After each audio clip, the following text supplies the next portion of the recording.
How to use Klarna for subscriptions and services. Klarna is not just for products, you can use it for subscriptions too. When signing up for a service, select pay later or installments at checkout is supported.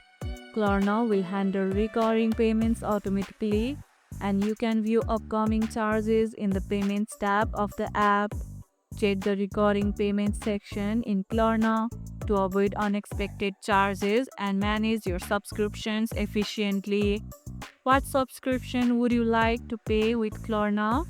Share about your preferences in the comments below.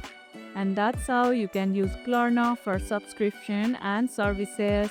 It's quick and easy.